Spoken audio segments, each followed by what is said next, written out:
Yeah, it's my great pleasure to introduce our next speaker, Tobias Revell. Tobias Revell is an artist, designer, and researcher, an educator whose work explores futures and technology through a critical and often provocative lens, design lens. He's currently the Design Futures Led at Arup, where he heads foresight and future literacy initiatives. And he's steering their large-scale strategic projects that address sustainability and long-term thinking. Tobias is also a PhD candidate in academia at Goldsmith, and also was previously the course leader of the MA in Interaction, Design and Communication at LSE, the London College of Communication. Also, he's co-founder of the research consultancy Strange Telemetry and the collective Haunted Machines. Tobias uses design to challenge assumptions and deepen engagement with complex issues. And he frequently writes about these topics in his blog called The Bounding Box, a good place to follow him and with lots of interesting thoughts. Yeah, and now please join me in welcoming Tobias and his talk, Design and the Social Construction of Artificial Intelligence. And Tobias, I click that. Thank you. Thanks, man. And let me just snap a picture of you so my wife knows that I'm doing real work. There we go. Thanks very much for having me. And I want to just take a moment as well to really thank Benedict and the crew for inviting me, because I do a lot of these things, but this is actually quite an unusual event. You know, there are people in this room who I worked with when I was starting out as a designer and a practitioner, people who I've met in more recent years. And it's one of those wonderful points in your life where you get to check in with everybody again and cross over and share your ideas and your thoughts and you know, just sort of measure yourself and how you're doing against everybody's sort of well-being generally. And if you're sort of, you know, a student now, I hope that you get lots of opportunities like this in your career, because they're really wonderful. And I'm really excited about the rest of the talk. I'm also really grateful to go first or second, because it means that I'm not at risk of repeating anybody else's stuff. They're at risk of repeating mine. So that's good. Anyway, I also wanted to, before I launch into my tirade, I wanted to just quickly, with the greatest respect, reflect on some of the rector's comments, because it sparked some thinking in me as well when we were having that wonderful introduction. And also maybe help set the position of what I'm talking about when I'm talking about so-called artificial intelligence. I think it's really important for me, and we can disagree on this, to dispel this idea that AI is in any way a paradigm shift or something fundamentally new. You know, it's arguably, 100 years old if we take it back to Karel Čapek's conception of the robot in RUR, and certainly since the 1960s. And yes, the Copernican revolution was a complete paradigm shift that changed the sort of cosmological order for most people, particularly in Europe and then later in the rest of the world. The Darwinian revolution equally changed our relationship with the natural world. And in this area of the world, one of the paradigm shifts I'm most fascinated by, the Lutheran revolution, which changed our spiritual arrangements and the socio-political regime around the church and politics and things like that. I think it's really important, the way I think about and talk about AI in both my commercial work and in my research, is it's just an acceleration of the tendencies we've had for the last 100 years. It's just doing the same thing, reducing experience to computable components in order to extract as much from them as possible. It's just faster and faster versions of that. Now, you can do it for good, like a lot of the work that I do in my commercial work in Arup to do with things like trial simulations and heat modeling and figuring out what the best place for wind turbines is.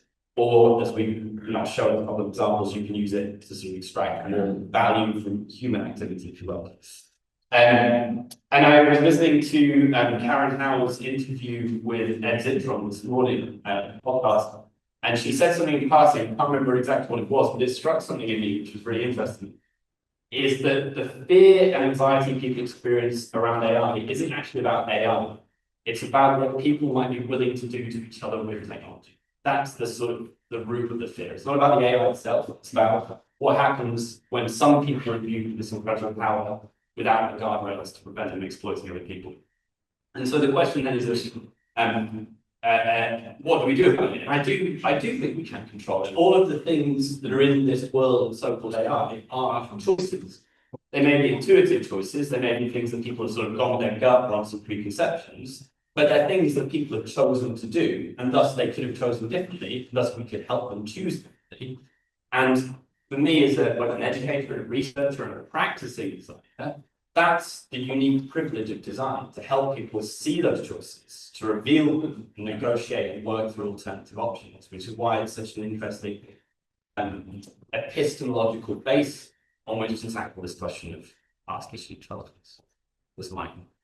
That's the most eloquent argument in the next 45 minutes. Right, I'm going to talk about this idea of design and social construction of artificial intelligence, which is the root of my PhD thesis. I'm going to try and cover it in about 40 minutes. The crux of the argument is that artificial intelligence, I hope I just sort of implemented, is a socially constructed phenomenon. It's made up of imaginary ideas, science fiction, marketing, policy, beliefs, preconceptions, real technology, maths, science, everything else. And so it's a made-up grab bag of those things, and we socially construct it through various forums, and design has a role to play in that social construction, both in the representation of what AI is, what it could be, and how we should consume it, imaginatively, but also in critiquing it, in presenting an alternative, as I just said, sort of revealing those tendencies that we maybe don't think about enough. Well, probably the people who disagree with you, but certainly not so. So I'm going to proceed as quickly as I can, without gibbering away my terrible London accent, through these three kind of headline sections that I'm exploring. So the first way in which artificial intelligence is often socially constructed is through the invention of use. And this is really the root of social constructivist theory. So in social constructivist theory, most technology doesn't just substantially pre-exist in order to solve a particular problem. It's not true of all things, so cures for certain conditions, for example, do, but most technologies are born into the world through a kind of range of coincidences, and then we spend a while trying to figure out what they are and what they're for. You know, a great example, cellular phone. We now have a pretty kind of established design typology for what the smartphone and the cell phone look like. But if you go back 15, 20 years, people didn't really know what this thing was, who it was for, how people would use it, you know, what kind of role it had in society, how it connected to all the other infrastructure. And designers, as a response, sort of experimented with all these kind of interesting and fun forms. And we're in that moment right now with artificial intelligence, right? I'm sure we all know this. We've all been arguing about, okay, this is interesting, but what's it actually for? Even the inventors of artificial intelligence struggle with it. This is a great interview with David Holtz, the inventor of Midjourney, formerly Leap Motion. We found very quickly that most people don't actually know what they want. They say, here's a machine, you can imagine anything. What do you want? And they go, a dog. You go, really? They go, pink dog. So you give them a picture of a dog, they go, okay, then you go and do something else. So the existence of the technology alone isn't, you know, enough to give it some utility. And so many of the case studies I look at, I'm trying to explore the ways that utility, usefulness, use cases are imbued into technology. And increasingly, these are quite lofty goals and ambitions. These are stills from the AlphaGo documentary from 2017 and the Watson documentary from 2013, which tend to follow the same narrative path. We've all seen it in marketing stuff around AI. You know, they make a machine that's very, very good at playing one particular game in one particular setting, and then associate it with breakthroughs in science and medicine, or solving problems that people really care about, right? So this idea that this highly limited technical breakthrough is extensible to all social and planetary problems is one of the key ways that utility and use are built. We saw it in Sam Altman's famous intelligence age manifesto just after the release of ChatGPT. That the discovery of all physics will eventually become commonplace, with nearly limitless intelligence and abundant energy, the ability to generate great ideas, the ability to make them happen. We can do quite a lot. This is often also called the first step fallacy. So the idea that you take one small step in a particular direction and then quickly imagine all the further steps to get to the end point. And of course, all of these are related to the idea of the enchantment we experience with social technologies. Who's aware of Franz Mesmer? The work of Franz Mesmer. Brilliant, I like history lesson. Fantastic. So Franz Mesmer is the character from history from whom we gain the term mesmerism. So Franz Mesmer was, in some arguments, a scientist, in some arguments, a con man. who, at the dawn of the age of electricity, was completely fascinated by Galvini's experiments where he's making frog legs jump. He was convinced, or tried to convince people again, that they interpret it, that there was a hidden force all around us called animal magnetism, which was responsible for all of our ills. And if you could tap into animal magnetism using his love, which he just basically electrocuted rich people, nothing wrong with that, you could solve everything. You could live forever, you could solve cancer, particularly, unsurprisingly, women who are seen as being hysterical could be solved through animal magnetism. And this is a continuous trend right through technology. As Anthony Enns talks about when he talks about mind-reading technologies. The development of new technologies is not only driven by specific needs, but tends to express or embody abstract social desires, like living forever, like being, wealthy, like not having any sort of mental health issue, whatever it is. Inventors and producers often use impossible fantasies for enchantments to promote public acceptance of new technologies and conceal their potentially disastrous side effects, which brings us to some of those disastrous side effects. There's been work now for more than a decade about the inequities of automated medical and judicial systems. This is some great work from the Intercept, looking at how machine learning used in sentencing decisions was highly biased towards people of color. And as Dan McKillen brilliantly puts it, the compulsion to show balance by referring to AI's alleged potential for good should be dropped. We must acknowledge that the social benefits are speculative and the harms have been empirically demonstrated. So all of these marketing and advertising pieces about how we're going to solve hunger and cure climate change, whatever it is, are entirely speculative. What these harms are happening to real people all the time, people going out of work nowadays. The next bit of this, and some of these things I'm still sort of figuring out, but they're interesting points of discussion, is I think generative AI has been quite unique in design history in the creators of it also not really having a use case when giving it to people. So this is an example from a Figma advertising campaign that's been haunting my LinkedIn and some of the LinkedIns of designers, where the implicit message is that it's not up to us to figure out why we put design in our software. It's up to you to figure that out and you to make it useful to you. Another one I saw was a talk from someone at IBM who said that it took people with courage and curiosity to make AI work, to which I said, well, surely it's up to IBM to make AI work, not up to people with courage and curiosity. But that's another kind of rhetorical push that I think, maybe wrong, is quite unique actually to generative AI. Oh, you're just looking at my bookmarks. Actually, it's a green. So the second category of thing is this idea of spectacle, performance and demonstration. This again isn't necessarily new to AI. In fact, it can be traced really to the beginning of modernism. Thomas Hobbes got into a really famous series of arguments over this painting. Who's familiar with this painting? One person. It's never interesting. No. An experiment on a bird in the air pump. So Joseph Wright made this painting in the 1750s, 1760s. At the beginning of sort of modernist science, and science at the time was a huge public spectacle in Northern Europe in particular. So people would go to see autopsies, they'd go and see Galvini's experiments with the frog's legs and things like that. And people would literally tour to like people's houses to show scientific experiments like the bird in the air pump.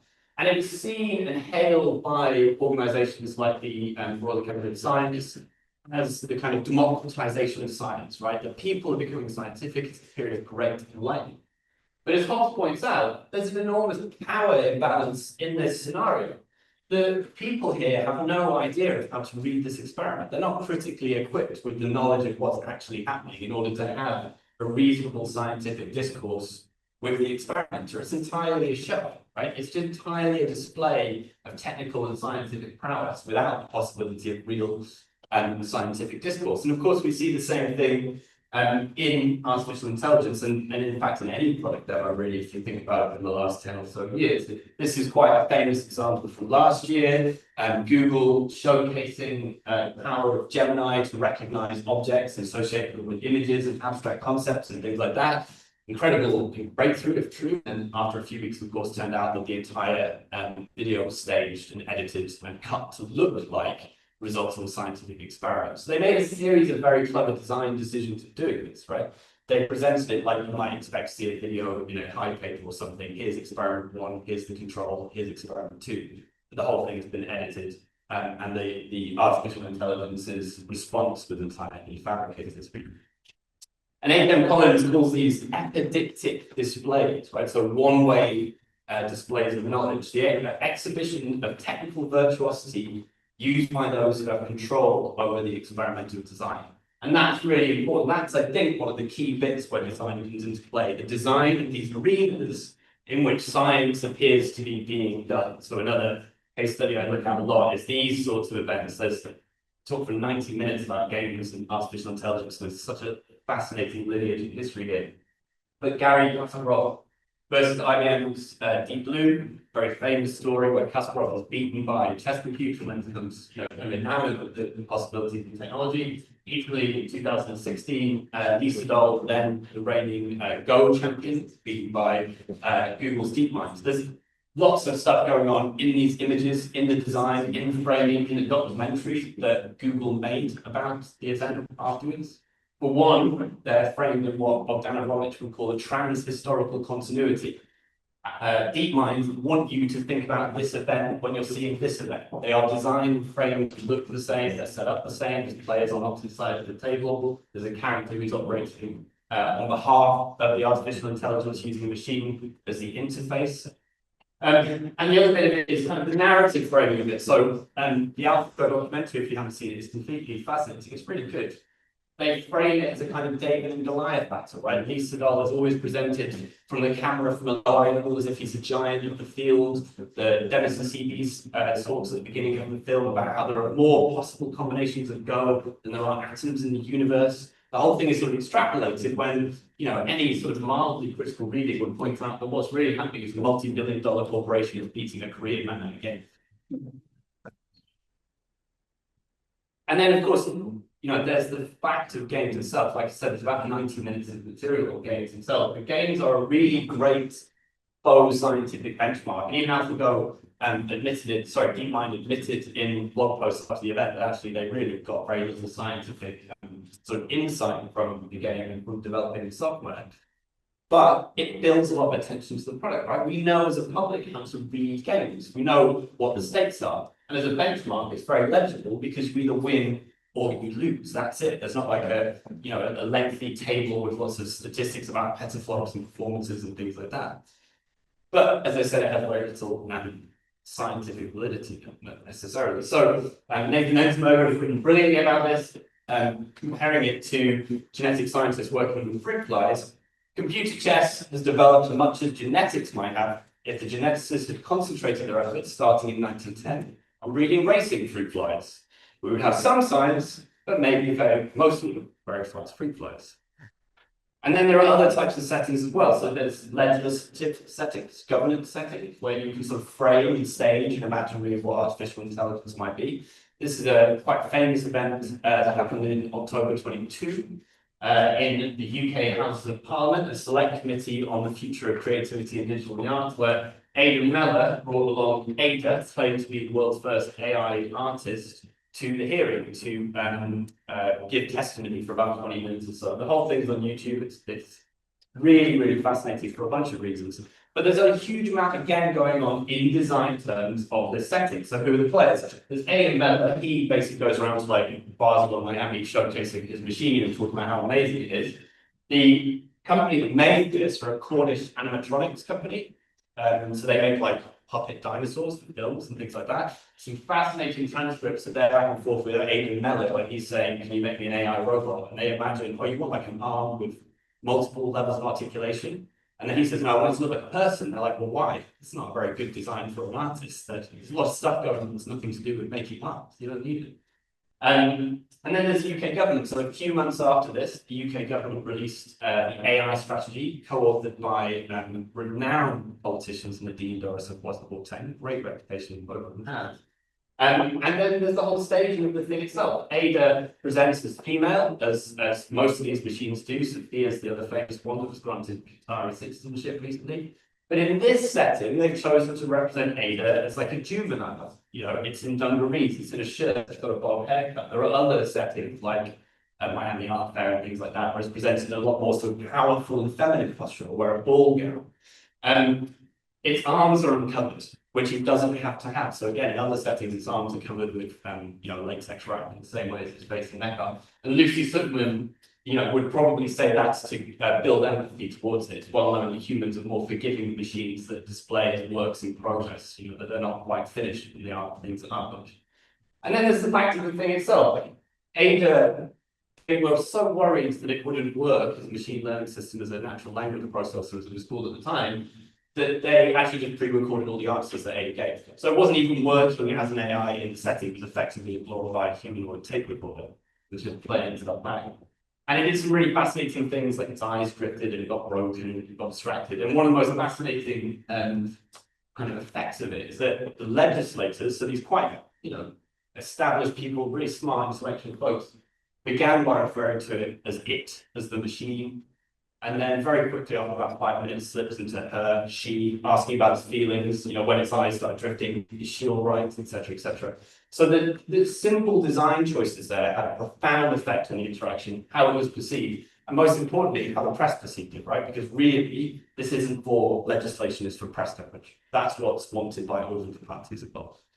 And it draws as well on our preconceptions, as many of these things have to. So the only reason this setting works is because we've seen it before. We've seen it in Star Trek, where it's Data pleading for his humanity in front of some sort of council or Congress, or Bicentennial Man, and where the same thing happens. And that's a really important part, again, of this trans-historical continuity, reflecting on things that people have seen before, drawing on those pre-expectations in order to reciprocate them, some of it quite daring, right? The director of iRobot recently called out Elon Musk for almost directly stealing his designs from science fiction, and sometimes more abstractly. So again, this isn't new stuff. It's just the project of the last 100, 150 years. This was a elite product from Y Combinator, which was a motion tracker for workers and supply firms, right? Which would be able to judge people based on their efficiency. Understandably, Y Combinator took it down and deleted all references to it, but it still managed to get out.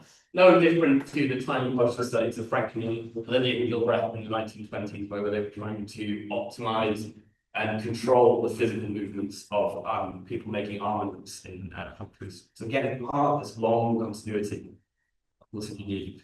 Or as Matt Morrow brilliantly puts it, and this comes up in my professional work as well, expectations tend to reflect current conceptions of technological utility, or the fact that there's a tendency of every age to read the future as a fancier version of the present. Right? We don't generally imagine these technologies making substantial social, political, or economic change. They're just what we're already doing, but faster and fancier, and with new gadgets and gizmos.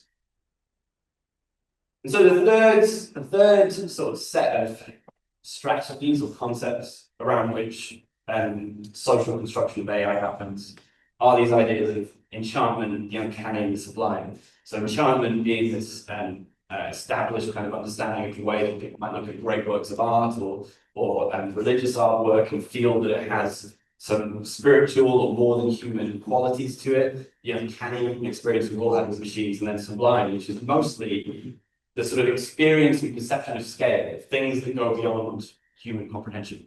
Who knows who this chap is? Anyone remember this? Alexander Nix? Cambridge Analytica? That the website known as facebook.com? Where are we going? No? Okay. So Alexander Nix ran a company called Cambridge Analytica. They did steal the data of millions and millions of Facebook users. But what they claimed to be able to do with it was use artificial intelligence to micro-target people based on their predicted voting patterns. So and the punchline is they didn't have that technology. It didn't exist at all. It was completely fabricated. They did have data, and they did have Microsoft Excel, and at a bigger scale, Microsoft Excel will give you a right answer, which is what they actually do. But he did this a lot. He was a charismatic, privately educated man called Cambridge in the name of his title, and he would stand at things like CPAC conferences in front of graphs and charts that, again, thinking about Hobbes, are imperceptible, illegible to any audience of sort of, right-wing advisors to Marco Rubio, who was one of the people who released his tools. But it's all about drawing on the enchantment of this technology, its scale, its sublimity, its uncanniness. And as Alice and Boyd write, in reflecting on the success of Nix despite the lack of technology, contemporary discourses around AI rely on the potential of the technology as much, if not more, than current functionalities. So it didn't matter so much that Nick can't prove what he does works through technical and scientific processes. The fact that he can draw on the potential, the belief in that potential through this overwhelming sense of scale is enough. And we see this, of course, with, this is a very common tool. I see this all the time in my professional work as well. Line goes up, graph, big numbers, quite impressive. Of course, it's logical that if we've done this so far, that must be next. First step fallacy again. Leopold Aschenbrenner's famous situational awareness we predicted, and this was the first of a number of graphs I've seen in the last few years about how close we were to AGI, even as the mathematician brilliantly skew it on Twitter and point out the failing such a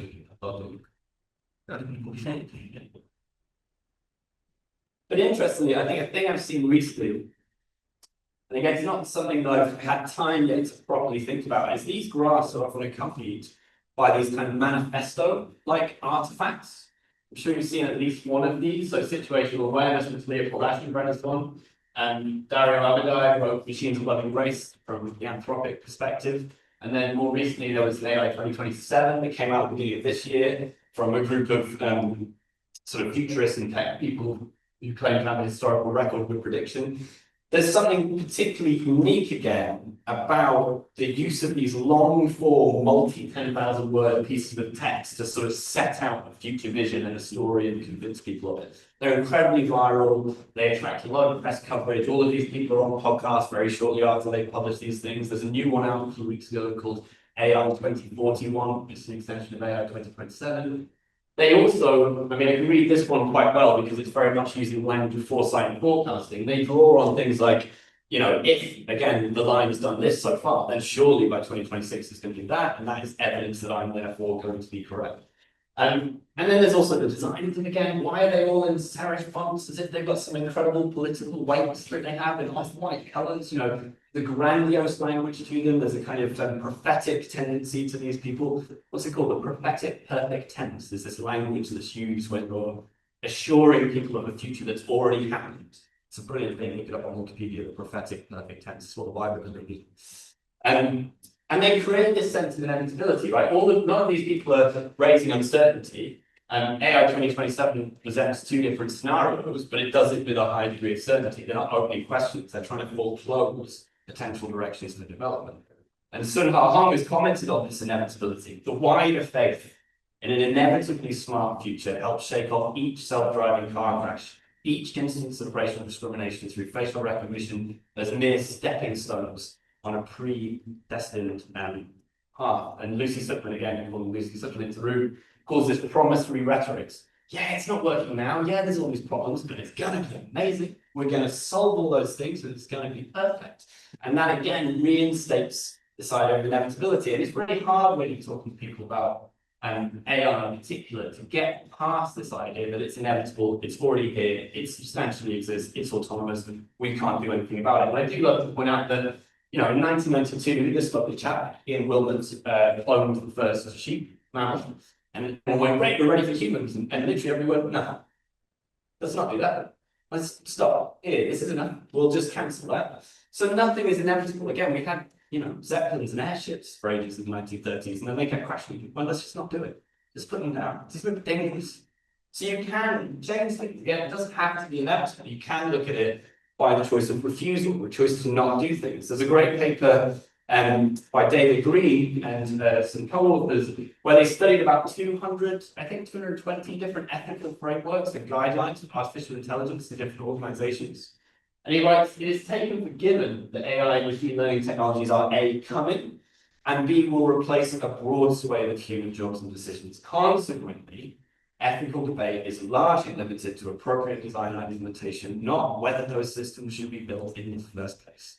So even across this swathe of different ethical frameworks and policies and guidelines from NGOs and governments and corporations and companies and energy grid operators who are in there, is a sense of like, maybe we should just do this. It's too dangerous. But the risks are too unknown. Let's just not. They're all about mitigating the harms they acknowledge existed. And if anyone knows sort of my work over the last few years as well, magic and the occult has been a big part of it. And around 2014, I started a project which Benedict mentioned called Haunted Machines, where my colleague Matthew Kane and I, who's a creator of DNA, explore the way that this language of magic and the occult was occurring, particularly in the Internet of Things. Going up with the Internet of Things, that was the thing. And so we got really interested in what is that language, where does it come from? Again, there's a huge amount of material here we can go into, but obviously we're seeing this, occur a huge amount of artificial intelligence. I mean, there's, to take it pause because I think I've got time, there are a couple of high-level sort of ideas about why magic and the occult work so well with technology. One is that magic is a causeless technology, right? So you push a button and a thing happens. You don't see the work or the labor or the mechanism that makes that thing happen. Perform the ritual, invoke the demon, thing occurs. And technology is designed very often to behave the same way, seamlessly, without friction. Push a button to get pictures of cats, whatever it is. The explanation I prefer is David Graeber's explanation that in the invention of the PC, which we'll come to in a second, you've got a bunch of people playing Dungeons and Dragons all the time. And then you've got a complex mathematical system that you need to tell a story about. Dungeons and Dragons does it for you. Wizards, demons, they're all there. But importantly, again, as Alice and Boyd talk about, why is this still a useful rhetorical framework? Suggesting that technology works like magic in casual speech or marketing copy serves as a way to express praise, so to give it this supernatural power, while also reinforcing that the way the technology works is unknowable and it's reachable. You can never understand it. Don't even try. It's too opaque. It's too difficult. As Gemma Milne points out, that's the experience of people with most systems already. It's not unique to technology that they're opaque and make decisions without much explanation. And as I said, you see this really begin with the invention of the PC. I mean, it's interesting to think back about why the PC. Why does the PC end up being imbued with the sense of magic and this, male demons, setup wizards, people being called evangelists or prophets of future technological change? And I think from a design perspective, there's something really interesting to consider that in the post-Second World War period, this huge boom in consumer technology. You've got fridges and microwaves and cookers and all sorts of stuff. We already couldn't using, but microwaves and fridges certainly. And those things are quite explained in their form, right? A fridge makes things cold. You know it does because it is cold. You don't have to tell people more than that. It's in the form. But a PC is a grey box that arrived in home in the 1980s and can do loads of things. You can write words, you can do maths, you can play games. By the end of the 1980s, people are hooking them up to this thing called the internet. How do you explain what the power and force and potential of that thing is, which is so mutable in its sort of functions? You develop this veneer of magic and spiritual cover. So Isaac A. Asimov, he's sort of here suggesting that it's a science fiction machine. It's going around this world, drawing sort of popular understanding of Star Trek and things around the time. You've got email from Honeywell. Radio Shack, by the way, is still going making PCs as a zombie brand. It's really, they were at CES last year, interesting. Email is this poltergeist-like thing that's shaking up the office, this higher than the office. And then Microsoft Excel is the soul of the machine, the literal which is kind of true, right? The world is run through spreadsheets. It's sort of still the way it works. And William Stahl did an amazing review of all of these things, and he talks about this idea of the quest for power being the great Faustian theme of modern civilization, and computers being a part of that quest. Power and powerful are among the words most commonly associated with them. The computer is a talisman or focus through which all limits can be transcended. That's how it's presented in the marketing and journalism around the invention of the PC in the 1980s. And of course, as designers, you can't help but see the aesthetic continuum. Right, that continues to this day. It's direct association between the image of magic and things like Harry Potter or Doctor Strange, and the image of technology, Star Wars, or indeed in artificial intelligence, as in Iron Man in jars. And that aesthetic continuum leads through into the popular culture of these. Artificial intelligence is represented by these sort of androgynous machines, blue glowing lines everywhere, lots of hands, because hands are very important in the Western canon of psychic power in artwork. Big data, obviously, comes from the land. It's all about power and control. But then, interestingly, there's always a kind of there's a trade-off in the victory that always happens in these things. So going back to AlphaGo, this is a shot from the documentary again. There's a problem in design, I suppose, which is how do you represent things that are kind of ephemeral or hard to pin down? It doesn't necessarily have a physical form. Again, going back to the problem with the PC. In the beginning of critical practice and design, in a modern period, it kind of begins with this question of Wi-Fi. How do you design a thing that's actually built to human beings? And For AI, it's the same problem. I mean, one choice is you use the stock imagery. You can't just have that come up on the screen every time we're talking about your incredible technology. So every time the characters in the DeepMind documentary are referencing the AI or the algorithm or whatever they're calling it, they show this shot, this interesting shot of like this janky little PC behind the table where they're playing the game, as if it's just some sort of like cutesy little gadget that they brought along, rather than again like a multi-billion-dollar corporation of hundreds of the world's best computer scientists who've trained for this model. But it's an interesting aesthetic choice, and a lot of this falls into enchantment. I'm coming to a close here, because I think this is one of the most reflective scenes of what I have sort of loosely been calling, and I've been once for debating it, like the nihilism of artificial intelligence, the kind of drive that, again, we can take back at least 100 years, arguably to your reading James C. Scott at the beginning of censuses, to reduce everything to computation, to make everything in the world, human behavior, human need, natural worlds, etc., to make it all about computation and computers. So Lisa Doll, as I said at the beginning of the film, is sort of elevated as this like Goliath-like figure, right? They talk about how many championships he's won, about how complex Go is. Lots of the commentators on the support talking about the impossibility of Go, how it has these sort of transcendental qualities, how it requires a great deal of human intuition. And then this is the shot just after, he's realized he's lost one of the matchups, basically. I don't know how it works, to be honest, but the machine has made a move which he can see and now can't combat against. And so they show this long lens shot of Seagal, very small for the first time in the film, outside, smoking on his own, violence. It's very melodramatic. And in doing that, they've done is they've disenchanted Go and enchanted the computer. Suddenly, Go isn't all that. Go isn't that complex. Lee Sedol is just a man. A computer can beat him. That's all there is to it. It's just maths. It's just fast maths. That's all we can do.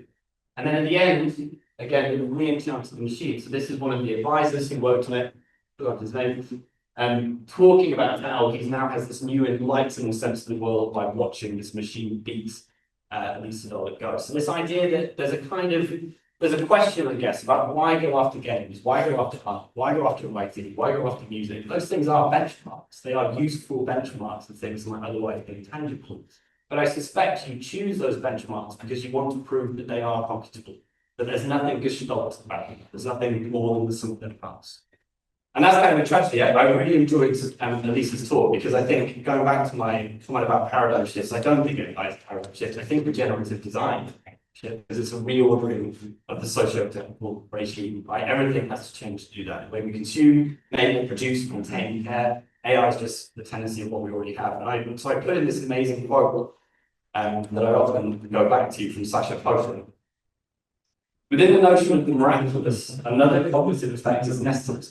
We seem to yearn for causalities and signs of the supernatural in our environment. We find it hard to comprehend slower or less linear processes. Much of reality happens in plain sight, yet remains outside of our experiential register. Is maybe too slow, too multitudinous, too distributed, so on. And I guess what that quote always makes me think of is, in this pursuit of just drilling out more and more value out of every moment, every time, every interaction, whether it's through your Copilot license or optimizing your reading through ChatGPT, there's this is a bit woo, but you're sort of losing the opportunity to scale this type of technology, right? To understand the Earth in this historic way, and the systems really in this historic way, which, and I'm not talking about this, that you're going to all later, is a kind of precursor into this regenerative paradigm shift that I think is the most urgent thing that we should be focusing on, rather than what Silicon Valley is. Who cares? They're pretty annoying. Thank you very much.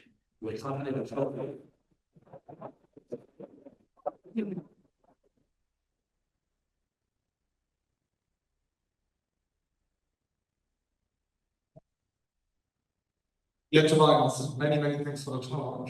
We still have time before the lunch break, so don't perfect with it. Hi. If we have the opportunity to reject AI, like we rejected cloning human beings, who can make that decision for us? Or how can we make it collectively?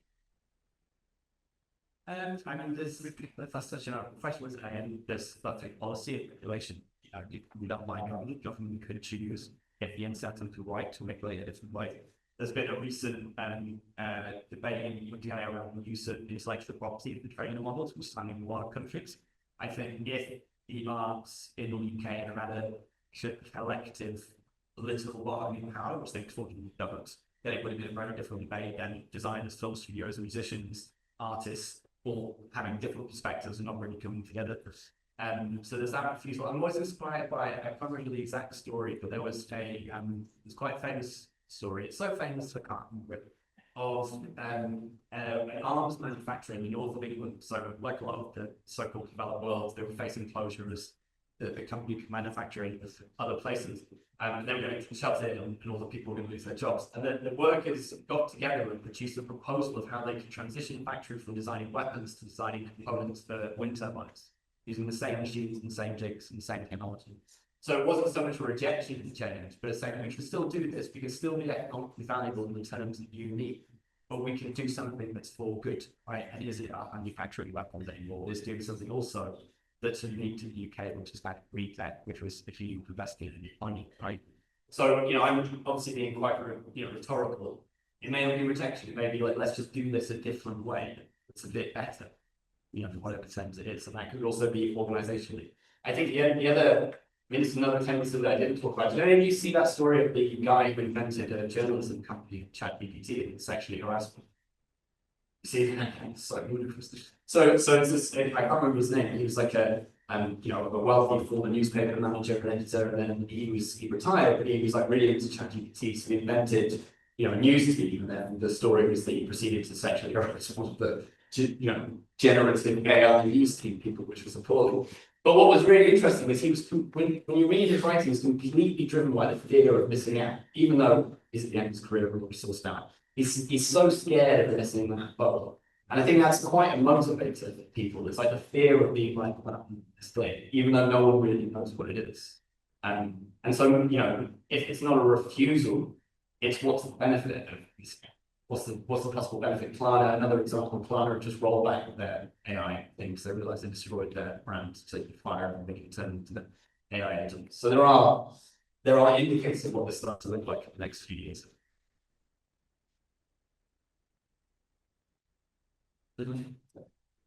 Yeah, thanks for the brilliant talk. You mentioned the documentary multiple times, that there's one move, they talk about the move by December or something. And in the documentary, there's this almost esoteric notion to this move that it's like beyond human comprehension. And this comes from the engineers themselves, so from the people that are close to the systems. And my question goes kind of into the direction, are we bound to all become part of this cargo cult of reading the spirit in the machine, into the machine, and then what are the solutions to not let that happen? If even the engineers are putting this spirit back into the machine, even though they are very close to the actual algorithms that are happening, and I know there's like things like explainable AI or ideas like that, which feel like self-fulfilling prophecies because they use large language models to explain large language models and what's happening in the neuron. So I wonder maybe from a design perspective, but also from an engineering perspective, how to not become religious again.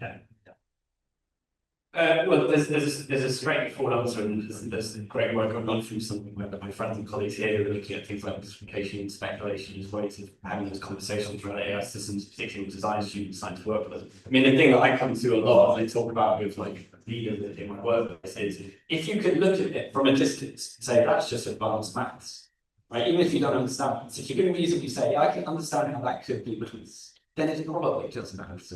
Right? It probably is. So I think even with that example, so in the middle of the film, it makes this move that no one's ever made before, and the commentators are going, oh my God, how did it come up with this move? Again, you could just go, well, it's $5 billion corporation, it's the most advanced computer science in the world.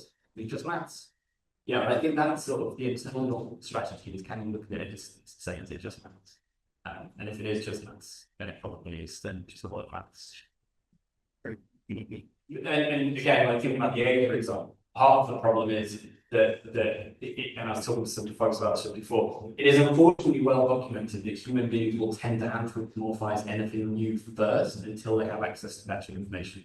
Right? So even when you're interacting with a cash reporting or a new technology in the airport or whatever, you will tend to, because of evolutionary biology, as far as I understand it, assume it has lifelike properties and it wants and needs certain things in order to work. And generally, over time, Sherry Circle's work has shown this. We sort of begin to understand its functioning. We read it less and less as a living thing, more as a technical processing object. Part of the problem I would posit with AI is the bad legibility of that, right? Either because of finding literacy or because it's intentionally obfuscated. And so you don't have better methods. You're stuck with those ones. So when you do see incredibly advanced mathematical system make a thing to be sort of imagining, you're going to have to attribute it to the primitive logic side, which is some of the incredible spiritually sign.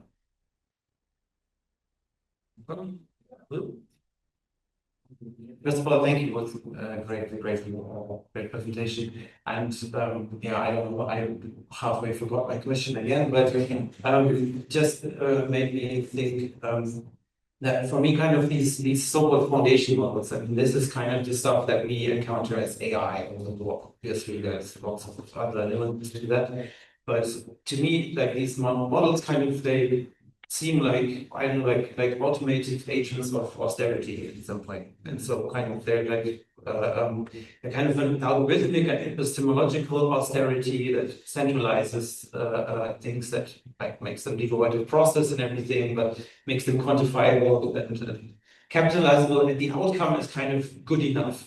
So it's always this limit of, yeah, that's good enough, that's good enough for health, that's good enough for social services, and that's good enough for life. And then I wonder, so I'm working with AI for some years now, and although I'm not using it actually, which is weird, it feels really weird and kind of also disingenuous in a way. But I just wanted your opinion because you mentioned that Ziploc and kind of, so I mean, he says like, okay, this is a huge bubble, and this bubble will eventually burst, and at some point OpenAI won't be able to pay their bills with compute or something. So would you say like we should be pressing on, kind of railing against this, kind of trying to make better AI, or just kind of sit this one out and just like build something new from the ruins? Well, I mean, absolutely try to make better AI, because otherwise you can get yourself to shit. But is that possible? I mean, is there a metric? Yeah, yes. So there's lots of people who are working. They keep more explicit or better AI in the critical writing again. So it's definitely worth doing.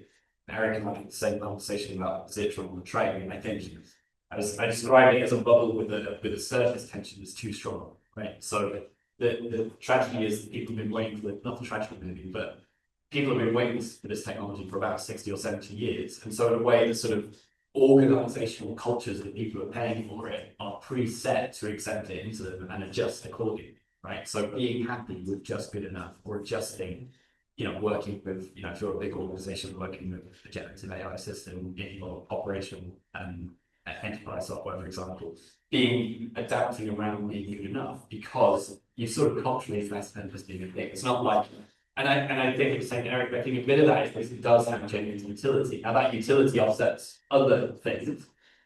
So, for instance, we have Copilot at work and does a great job transcribing the meeting notes, blah, blah, blah. Everyone's got a story like that, but it then has extra work in different places. I've got to put all the files in the right share and so you can actually read them. So, but that trade-off is, I think, enough to hold surface tension in that bubble, where maybe a bubble sort of doesn't burst, right?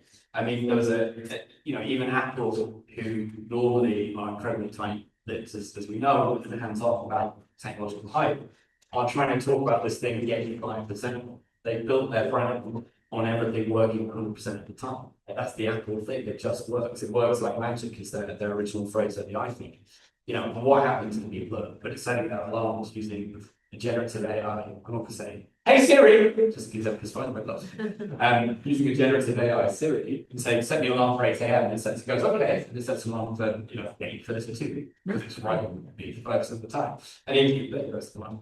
Even Apple, we're going to have to reconcile, because they don't, even they're accepting that bubble is real, is actually integrating into that. Yeah.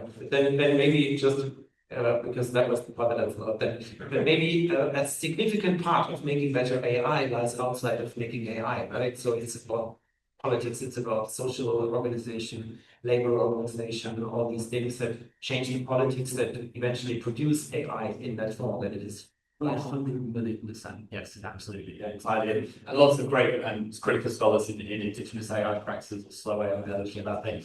And Eleanor Seiter, who's a cybersecurity expert, said something years ago to me, which has always struck, which is that all problems are with the wrong person. You know, she's a cybersecurity person. She's cybersecurity. So yeah, absolutely. Yeah. Thank you.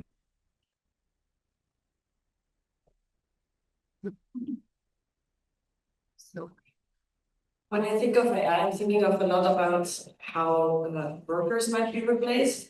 But one thought that crossed my mind is if manufacturing technology replaced factory workers like in the Industrial Revolution, and AI might replace knowledge workers, design work, why do we now reserve ourselves the right to not be replaced by policies or legislation?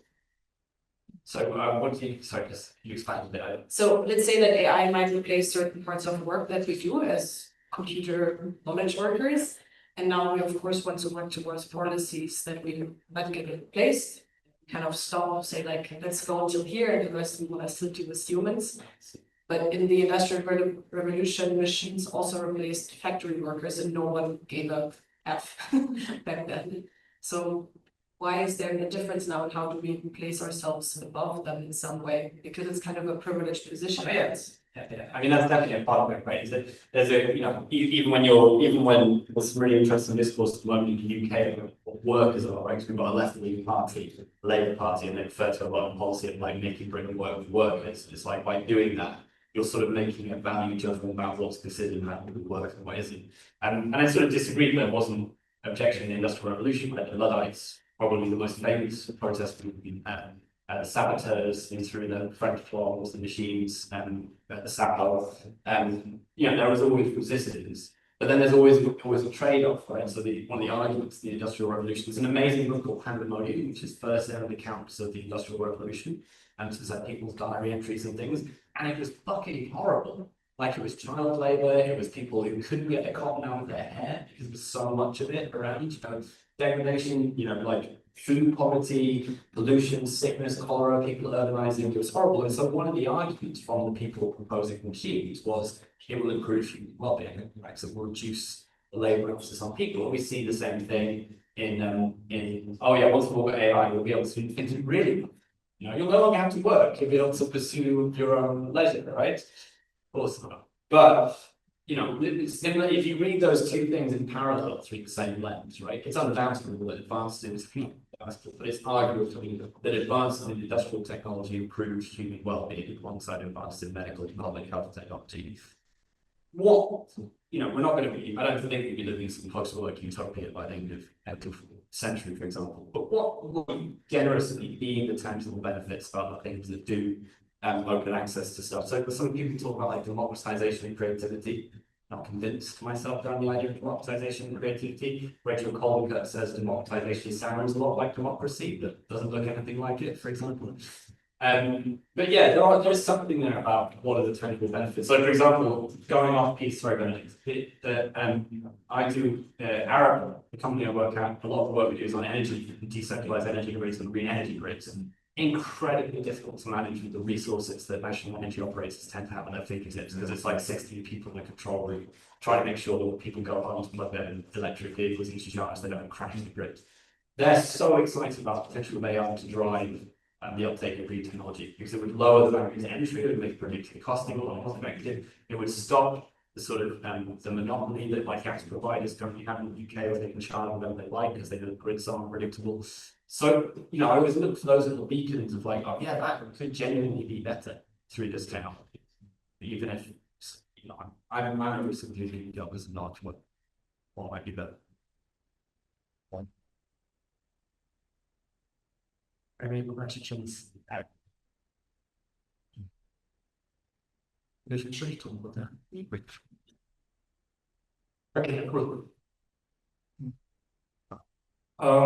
Yeah, the question is, so like the vision for those human-like robots in court was kind of set by movies in the 60s, 70s, stuff like that. Now there are those papers that try to manifest a further vision. And do they give like a sense of some general direction, or it's more of a continuation of the same? And if there is a journal, what are like those qualities? I mean, I think all of them suggest that there's artificial general intelligence just around public. I mean, that's the sort of, that's the and the Earth thing. And Eric and some colleagues have written the best papers about how that fantasy is constructed and promulgated through all of these types of artifacts. I think the one thing that unites this idea that there's so-called artificial general intelligence any day now. The value they see in that is quite different. So the AI 2027 paper takes quite a macroeconomic view. So it's all about GDP and computation and policies and things like that. Whereas Dario Amodai's one is much more about the individual human experience and what it might look like to sort of have all of us have a flight today, AI with us all the time, for example. So there's slightly divergent visions. I'd say the one thing that unites them is this idea of that would be some sort of AGI. I mean, the robot thing is really interesting because it's still, there's some argument that there's a bifurcation between robots and artificial intelligence as a result of generative AI, but I think they still very much feed into each other. So for instance, China's consumer electronics show, I forget what it's called, like a similar thing to what happens in Las Vegas every year where the tech companies show their wares. There's quite a famous story of them bringing out some of these androids, and they're all, again, female representative machines. And they brought out these androids to show the future, to showcase they do a Q&A panel with the androids. And then it turned out afterwards that 5 of them were just people. They were just people in the costume, which is amazing. And there's all these kind of candid shots that people are taking with their phones of them like eating at a restaurant afterwards with their masks all taken down. So there's obviously, to have made that decision, there has to be an awareness of the power of those images still for people thinking about artificial intelligence, the android or cyborg or robot or whatever it is. So Ada is still, touring the world, talking bullshit at conferences all the time about how amazing AI is. So it continues to be a thing, I think, that image.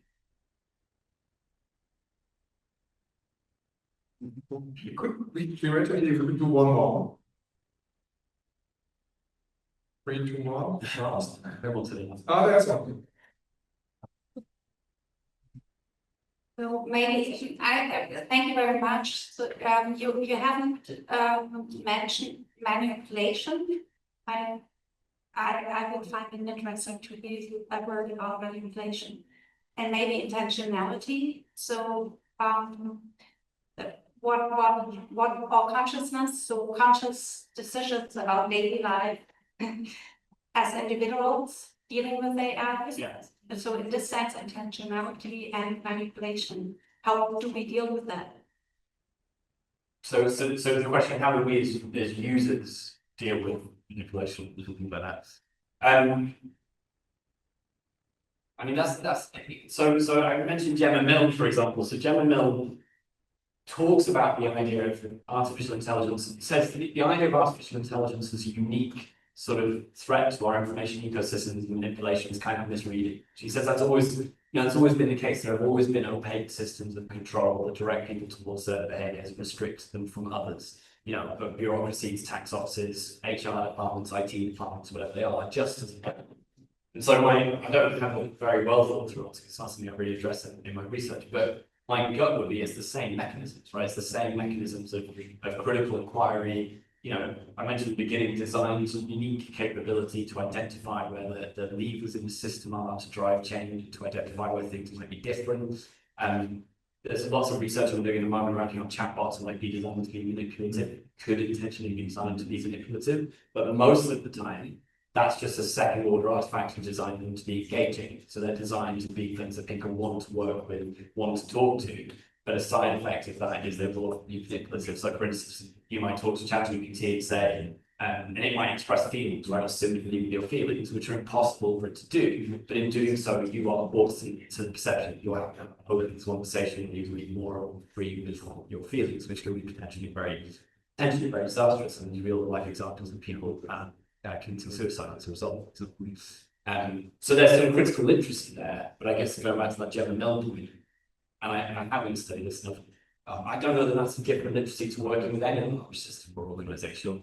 Just knowing who designed it in that way, why they designed it that way, what the points of access, inquiry, refusal are, and what your power is. Many thanks, Tobias. I think we end here. Please give a